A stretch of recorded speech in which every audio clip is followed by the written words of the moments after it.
and welcome to Travel Adventures with Eric B. I'm Eric B, and today we're going to talk about 12 things that you should know before you come to Las Vegas, Nevada. Let's go. Let's get the party started. Welcome to Travel Adventures with Eric B. I'm Eric B. If you're new here, I offer travel advice. I'm a solo traveler and I do vlogs to help you travel better and more efficiently. The very first thing you should know before you come to Las Vegas is that the city is so much more than just gambling. We're talking about the entertainment capital of the world. We're talking about a place with world-class shows. Anything you want to see, anything your heart desires, top-notch shops from all different designers, anything you want to buy, fine dining, Michelin star restaurants, over-the-top shows, the bright lights, get in the car, go drive to the mountains, the lakes, a nightlife that never ends, from famous day clubs to nightclubs with giant pool parties and bottle service. You can start early in the morning and go all night long. Las Vegas has everything that your heart desires, so much more than just gambling. So if you think it's all gambling, you're wrong. Second thing you should know about Las Vegas is that Vegas is full of gambling. Like, it's literally everywhere. You've probably heard this before, but as soon as you get off your plane at the airport, like, there are slot machines all over the airport, like literally all over the airport, and there's gambling all over the city. I mentioned in number one the fact that it's so much more than gambling. Two things can be true at one time. Gambling is a heavy theme in Vegas because it is known for gambling. But you certainly don't have to when you're here, but just understand that it is literally everywhere. Next thing you should know about Las Vegas is you should know about the weather. Now, we all know and hear about how hot, extremely hot, it gets in Vegas and how it's close to the desert and everything. But I showed up in Vegas and at the end of February, beginning of March. And the first day I got there in particular, it was really cold. It was in the lower 30s. And it even got a little bit of snow the week before I got there. So believe it or not, it can get cold in Vegas, depending on what time of the year you get there. So if you're getting there during the winter months, it can get cold. If you're getting there during the fall or winter, it can get a little bit cooler at night. But it can be extremely hot in Vegas if you're going there during the middle of the summer or late spring. Be aware of the weather. It's just not always hot in Vegas. It can get cool there too. So just be aware of the weather, and it can change. It can be very different there. The next thing you should know about Vegas is if you plan to do more than a strip in downtown, you can rent a car and go do a lot of amazing day trips. You can go 20 minutes away and go do Red Rock Canyon, go ride around a 13-mile scenic ride, or you can do over 20 hikes there. You can also go see the beautiful Seven Magic Mountains, which is also about 20 miles away. You could venture out a little further and see the amazing Hoover Dam, which spans the Colorado River over Arizona and Nevada, with beautiful views of the largest man-made lake, Lake Mead, which is about 25 miles from the Strip. You could feel free to go hit that up, or you could venture out even further. You can go see the majestic Grand Canyon, which is between 5 and 6 million years old, it's estimate. Beautiful, vibrant colors, breathtaking, over 1 mile deep. Or you can go into California and maybe go see Death Valley National Park, which is the hottest and driest national park in America. Or you can go drive to Utah and go see Zion National Park, which is about a 3.5 to 4 hour drive. Also, you got Antelope Canyon, you got Bryce Canyon. You can even drive to Los Angeles, to the City of Angels, to Hollywood, and go hang out with the stars.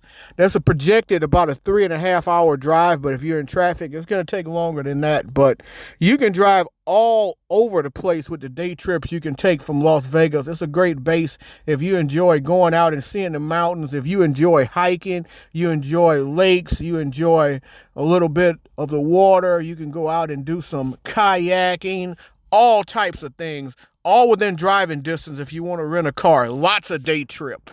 The next thing you should know about when you come to Las Vegas is you should know about the scams. And when I talk about the scams, I'm talking about a couple things in particular. One, the timeshare scams, which a timeshare can be a good thing if it's something that you're interested in, but it can also be a very bad thing because it will cost you a lot of time. They may say you get tickets to a free show or you get tickets to do this for free, but you're going to have to give 5, 6, maybe hours of your time up when they tell you it's only a 1.5 hour presentation. You're going to be there all day. They're going to pressure you to try to buy in.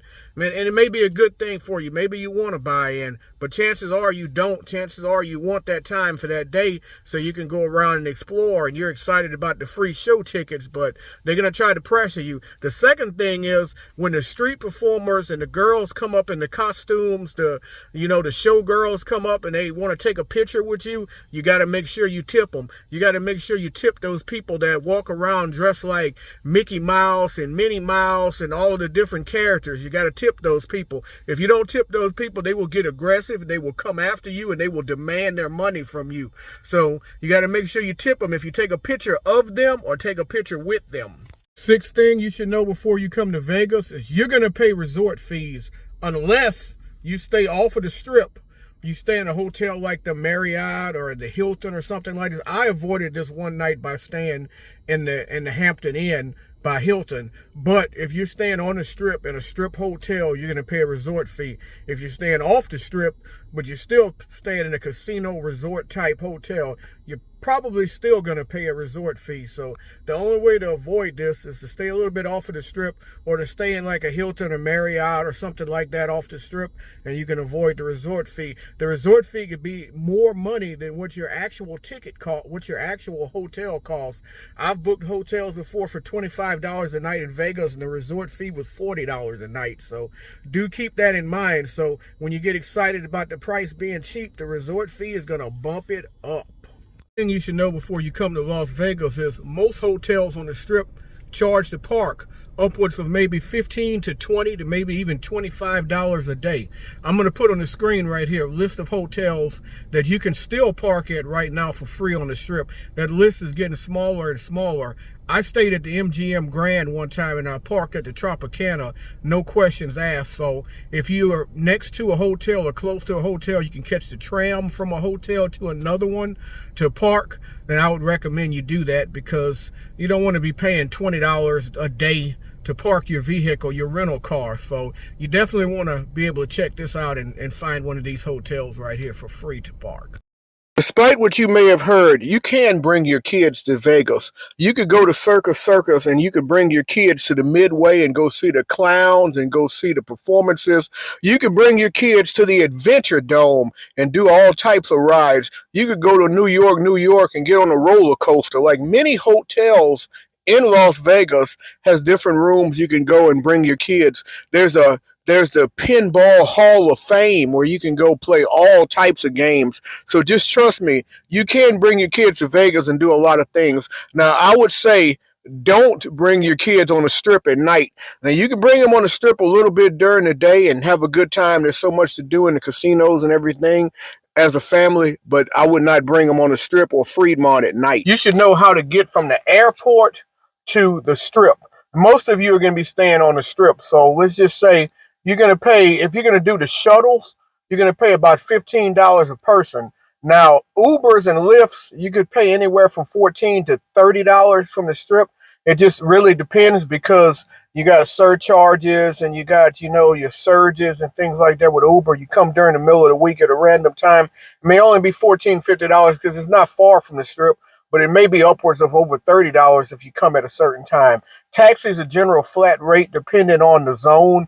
So it could be anywhere from 19 to 27. So as long as you get a legitimate taxi company, they're going to charge you the flat rate. There's even a signs that tell you what the rates are, unless you go get some shade tree, if you will, taxi that'll sit there and lie to you and take you around. There's a general rate, so you know that much. You can also book limousine from the airport that'll take you to the strip. So there's many different ways of getting to the strip. And it could actually be cheaper to do a taxi or Uber, because if you do that instead of the shuttle, which takes longer, the shuttle is $15 per person. You could do Uber or a taxi and get a flat rate, which for your entire group. Also, pro tip, if you get to your hotel early, go ahead and try to check in early, because at 3 o'clock when check-in time happens, there are really long lines. So try to get there early and just drop your bags off, at least with the bell desk. If you drop your bags off, it's a free service and you can go explore, but definitely don't wait around to the last minute to check into your hotel.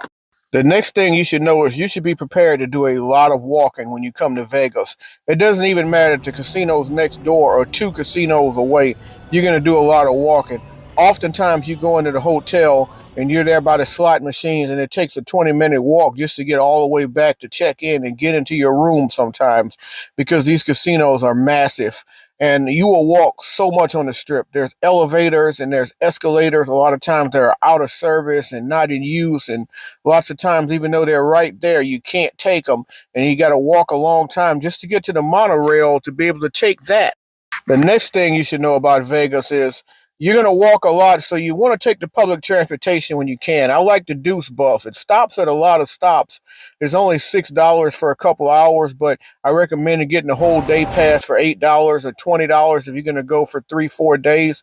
And the cool thing about it is you get a good view of the city, and there's multiple monorails that take you from hotel to hotel, and those are free. So you want to take advantage of all of the public transportation options when you're in Vegas, because you're going to be walking a whole lot. So anytime you can save some wear and tear on your feet, I recommend doing it. Next thing you should know before you come to Vegas is you're going to smell a lot of weed, if you will, because it's legal in Nevada and there's a lot of smoke shops and things like that. Like, it's kind of weird, you come from certain places, you're not used to just walking around somewhere and you go sit down on the bench somewhere to eat, and then someone comes right up next to you and just light up.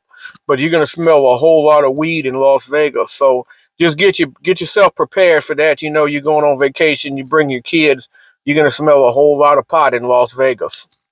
Next, you should make sure you don't miss out on the free shows. And there are tons of free shows in Vegas. Some of them go like once an hour, some go once every 15 minutes or so. But make sure you're checking out like the Volcano show at the Mirage, which is slated to go away in the next couple years.